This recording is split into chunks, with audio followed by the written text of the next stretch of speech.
Hey, builders, before we jump into today's show, I need to know something.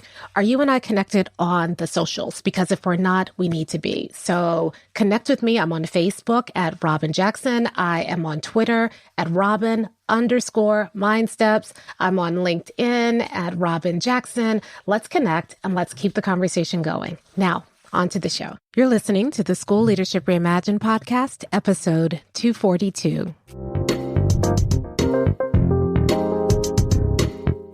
How do builders like us make a dramatic difference in the lives of our students in spite of all the obstacles we face? How do you keep your vision for your school from being held hostage by resistant teachers, uncooperative parents, ridiculous district policies, or a lack of time, money, or resources? If you're facing those challenges right now, here's where you'll find the answers, strategies, and actionable tips you need to overcome any obstacle you face. You don't have to wait to make a difference in the lives of the people you serve. You can turn your school into a success story right now with the people and resources you already have. Let's get started.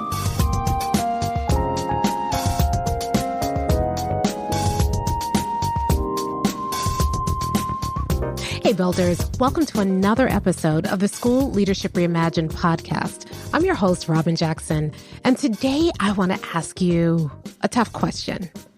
Are you the bottleneck of your school? So we're going to jump into that in just a moment.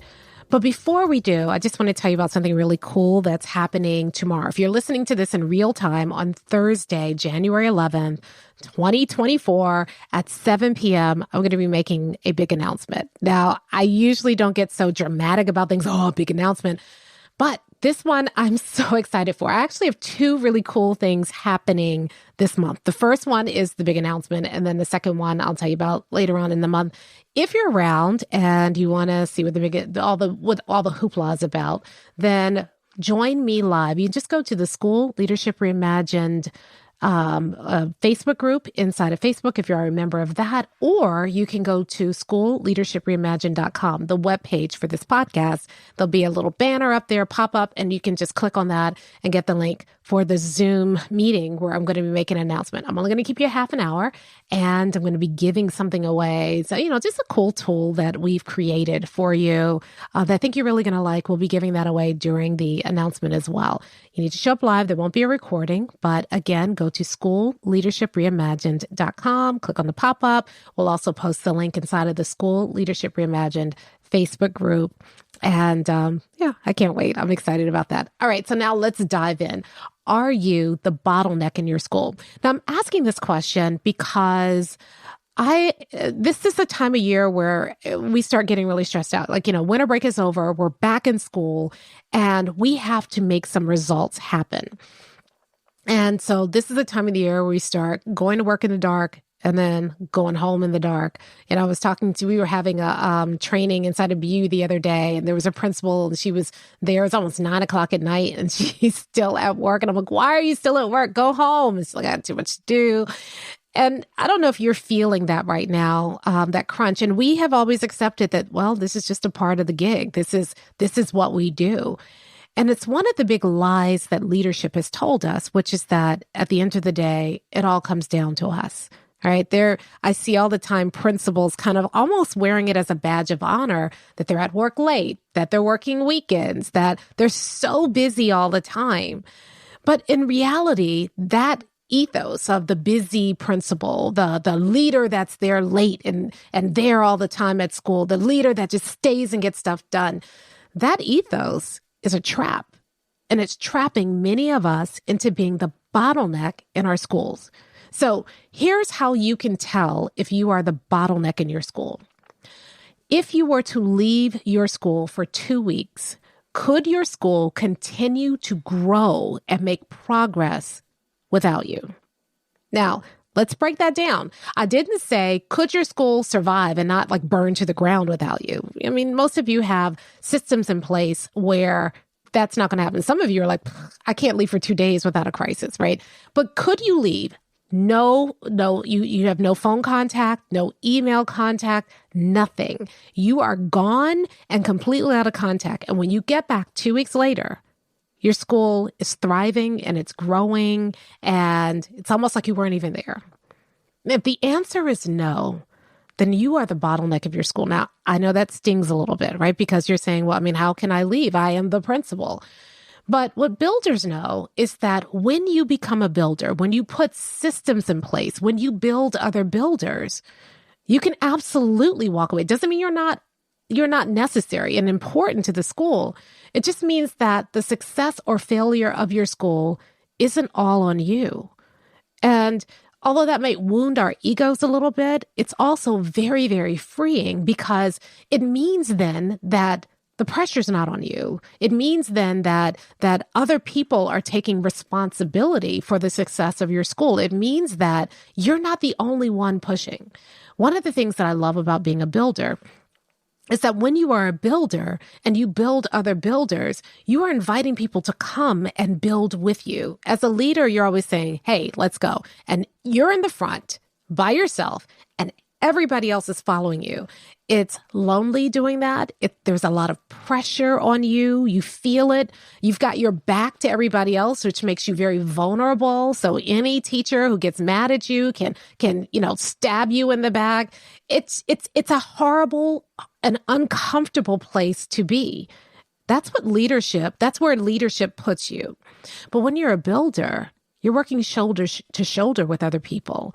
Other people come and they bring their ideas about how to make what you're building better. We always say in BU that you can be stubborn on the vision and flexible around the details, which means that, yes, you set a vision 100%. You are stubborn on that.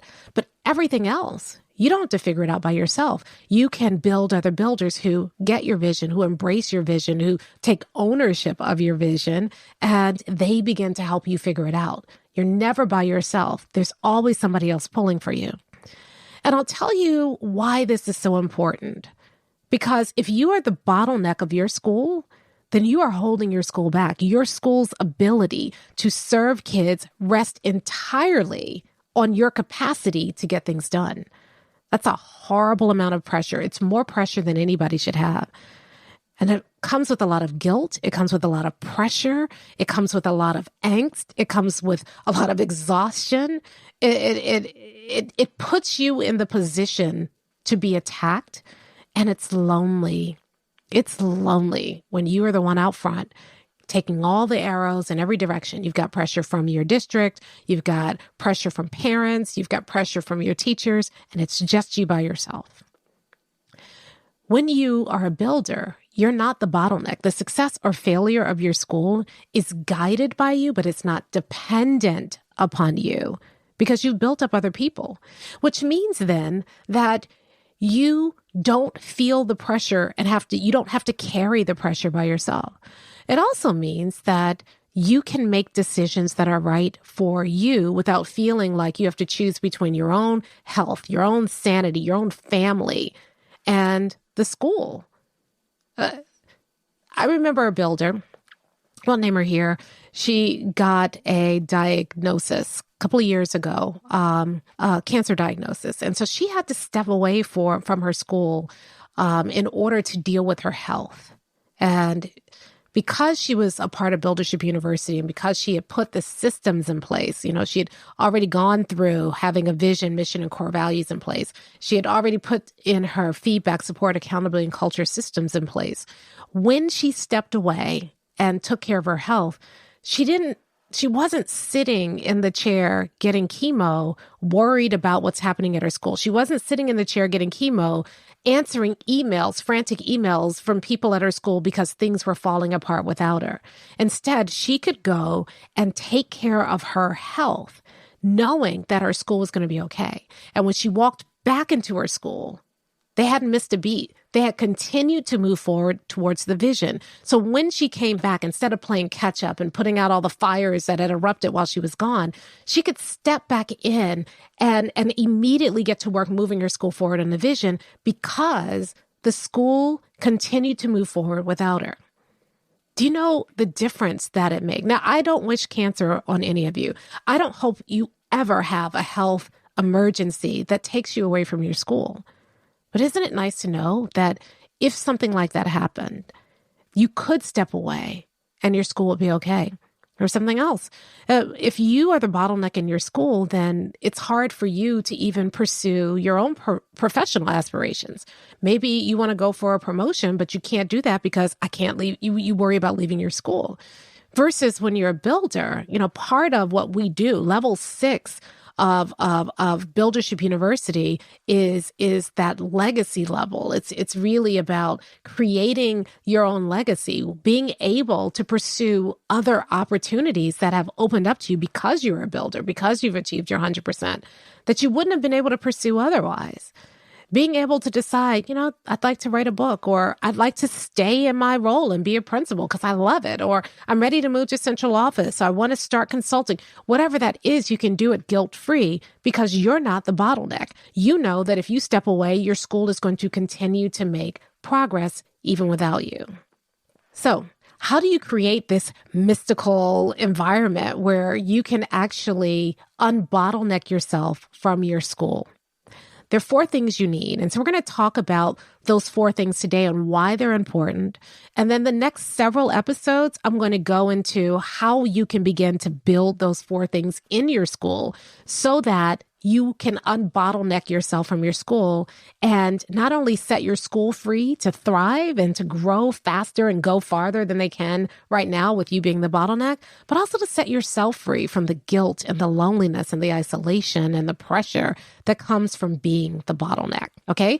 So the first thing you need, if you're going to really unbottleneck your school, is you need to make sure that everybody on your staff feels a sense of ownership. Now, some of you are sitting there like, duh, but how intentional are we being about fostering ownership? I know we talk about it. I know we get frustrated. I've heard several principals say, I don't know why these teachers won't take ownership. I don't know why people won't be more accountable. You're there working at the end of the day, and there are other people who are like, my duty day is over. I'm going home, even though there's still work to be done. You're the one who's working on weekends, and other people are letting stuff fall by the wayside. You're the one who's going around and checking and correcting people, making sure they make their deadlines, and other people are blowing it off.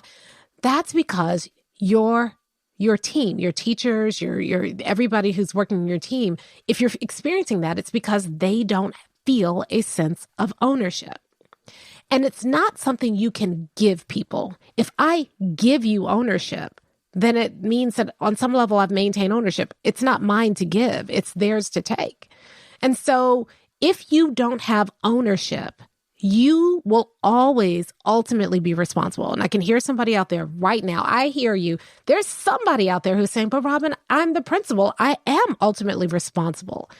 Yeah, you might be ultimately responsible, but doesn't mean that you're ultimately accountable. That's what I want to say. You're ultimately accountable, but doesn't mean that you're ultimately responsible for everything.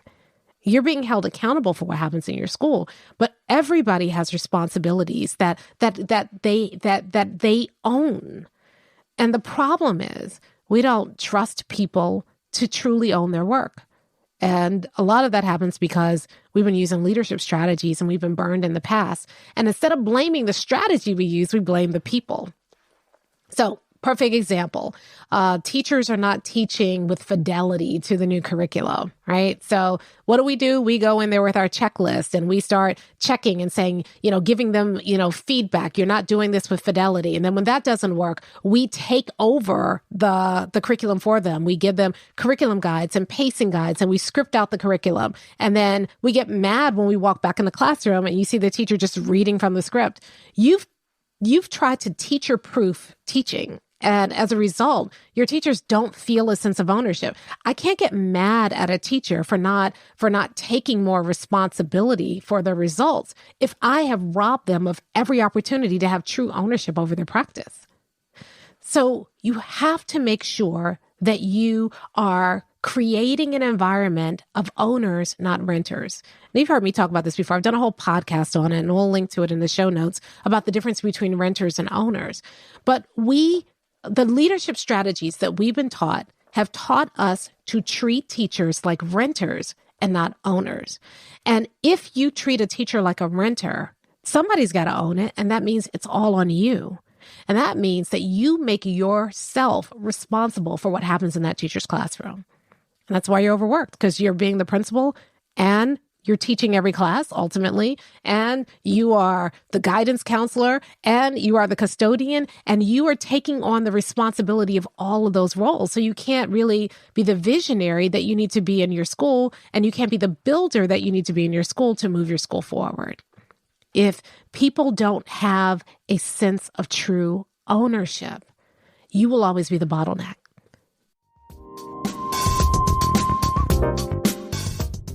Hey, Robyn here, and I just want to break in real quick to ask you a huge favor. You see, I want to get the word out to everybody about buildership, and I could use your help. If you're really enjoying this episode, would you mind just going to your podcast platform and leaving a quick review?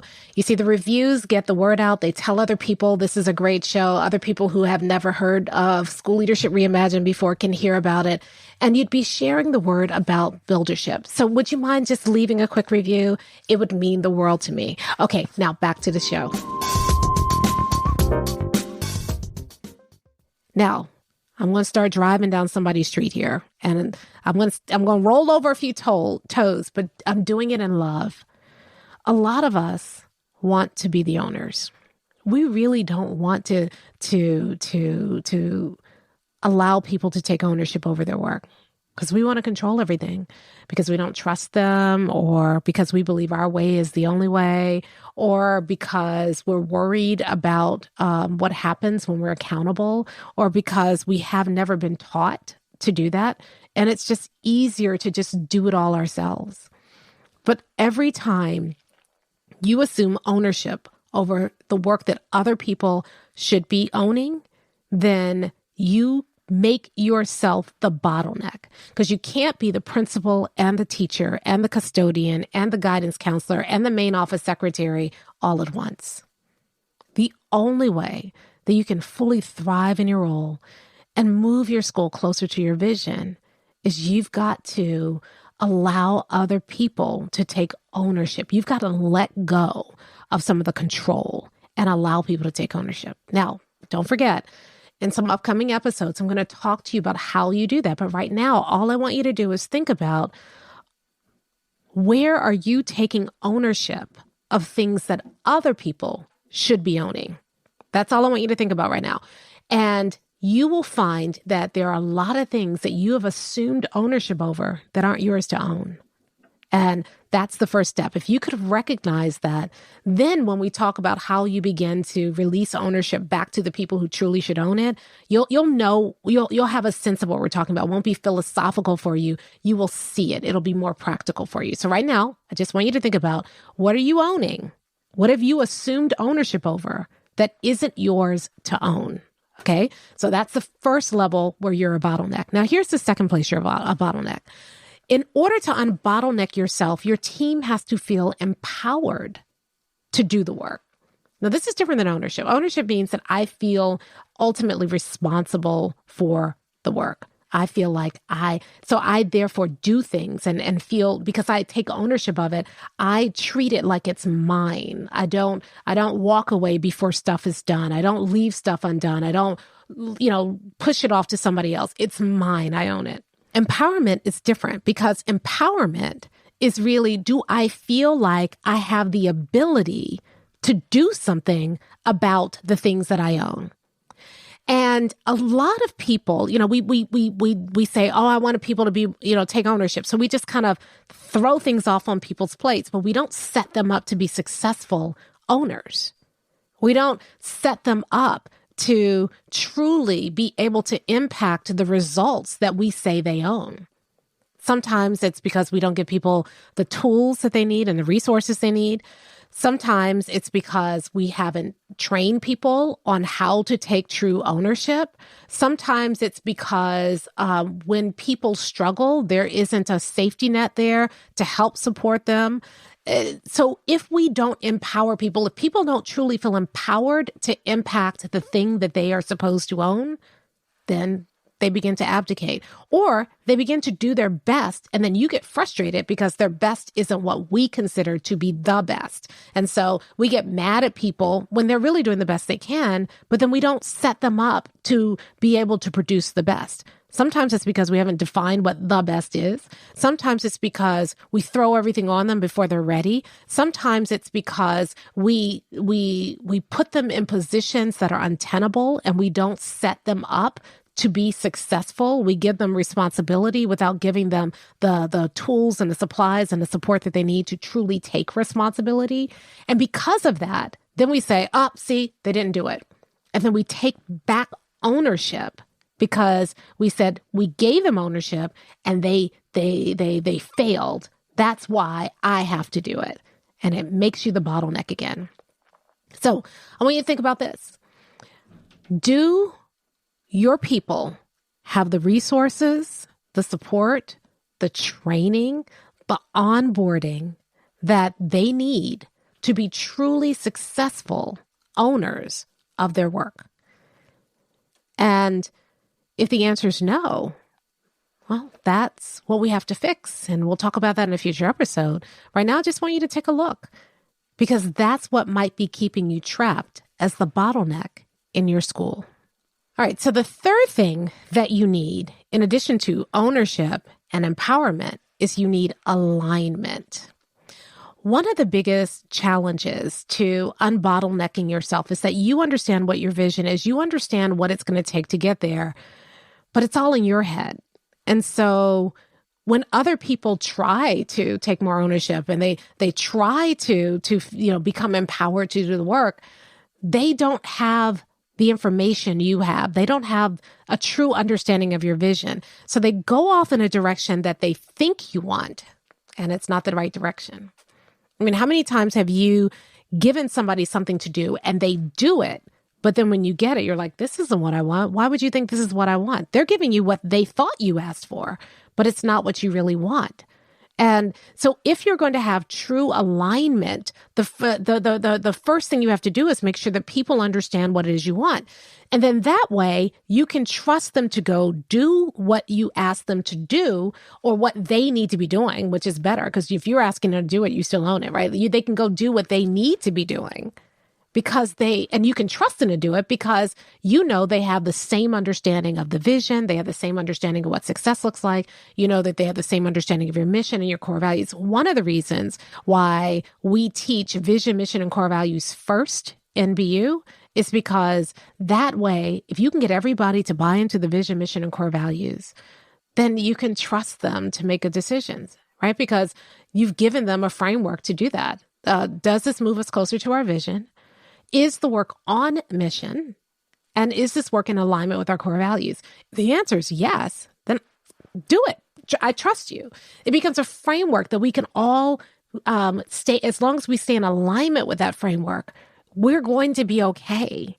And then you don't have to worry about what someone's doing over here or whether or not you're going to get something that is what you want, because when you have that alignment, when everybody is focused on doing the right work the right way for the right reasons, then you can trust people and you don't have to feel like you have to prove everything or you don't have to feel like you have to be involved in everything. And more importantly, they don't feel like you have to prove or be involved in everything, because a lot of times you want people to take more ownership, but every 2 seconds, somebody's sending you an email or BCCing you on an email or stopping by your office and saying, can you look at this? And you're frustrated. You're like, it's fine. Just do it. But when people don't feel like they don't really understand the vision, mission, and core values, they don't understand what good is, they don't understand what success is, then you become the arbiter of those things and they have to come through you in order to get anything done, and you're the bottleneck. So what I want you to think about is, in what situations have you not made the vision, mission, and core values clear? Where are the areas of misalignment in your school? Because everywhere there's an area of misalignment, you have to step in and fill the gaps. And that keeps you being the bottleneck. All right, the last one, in addition to ownership and empowerment and alignment, you need engagement. People could take ownership. People could be empowered to affect their results and impact their results. People can do things in alignment. But if they don't stay engaged in the community, if they don't stay engaged in the true vision, mission, and core values of the work, over time, they begin to disconnect from the work and you have to come in and pick up the slack. And if you are the only person who is pushing the vision, mission, and core values, if other people are not engaged in moving that work forward, if they don't feel engaged in the vision, mission, and core values, then at the end of the day, it's going to fall back to you. So think about this. How many times have you had to get people hyped up? Oh, this is the time of the year that's a slog for a lot of people. How many times have you had to feel like you have to do something for staff morale, or you have to do something to get people excited about things again, or you feel like everybody's kind of disengaging from the work, and it all falls on you? You're the bottleneck. But what if instead people saw the vision not just as your vision, but as theirs too? What if people believed in that vision so passionately that they pursued it whether or not you were pushing it?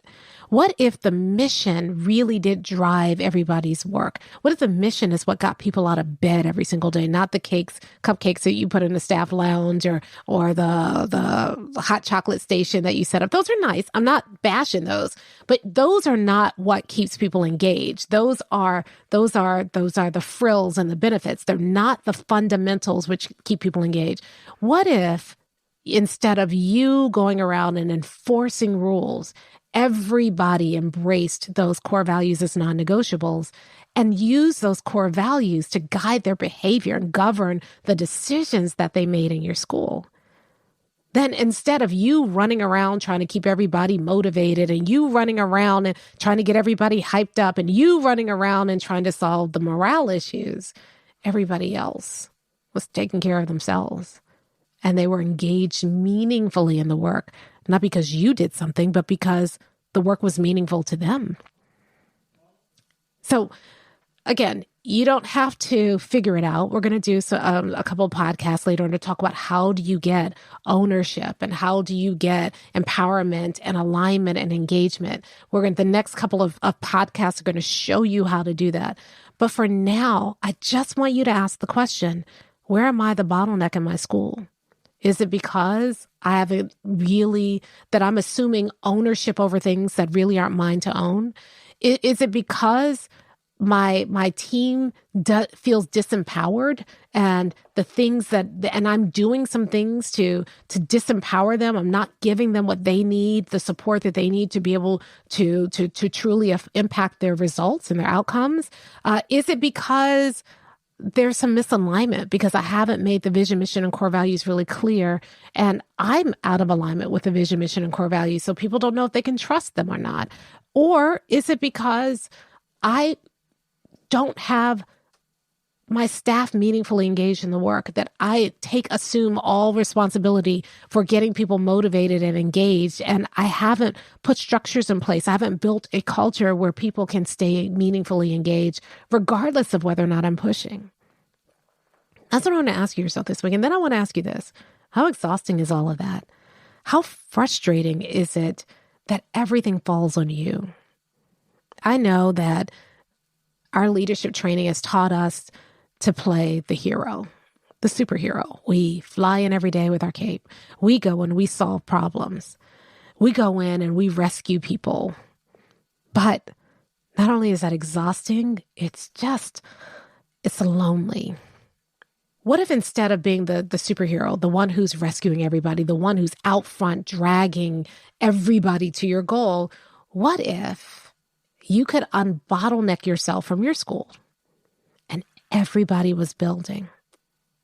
What if everybody assumed ownership over their work? Think about what it would feel like if everybody felt empowered to impact their results. And so they were doing things that moved the needle forward, moved your school closer to your vision, did work that kept things on mission, were aligned with those core values. What if not only did they take ownership, not only did they feel empowered, but they did work that stayed in alignment with their vision, mission, and core values so you could trust them? And what if people were so meaningfully engaged in the work that sometimes they motivated you? What would it feel like, in other words, if you, instead of being a leader, ran your school like a builder? I'll talk to you next time.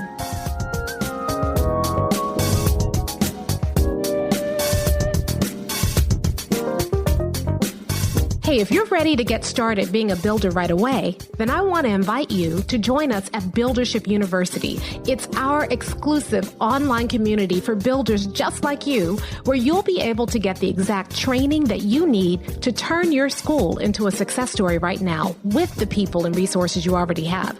Inside, you'll find our best online courses, live trainings with me, tons of resources, templates, and exemplars, and monthly live office hours with me, where you can ask me anything and get my help on whatever challenge you're facing right now. If you're tired of hitting obstacle after obstacle and you're sick of tiny little incremental gains each year, if you're ready to make a dramatic difference in your school right now, then you need to join Buildership University. Just go to buildershipuniversity.com and get started writing your school success story today. Hey, real quick before you go, if you enjoyed today's episode and you know someone who would really benefit from what you heard here today, maybe they're struggling with the thing that we talked about in today's episode, would you take a moment and share this episode with them? You see, not only will it help us get the word about buildership out to more people, but you're going to look like a rock star because you're going to give people something they can really use to help them get unstuck and be better at building their schools. Plus, it would mean the world to me. Thanks so much, and I'll see you next time.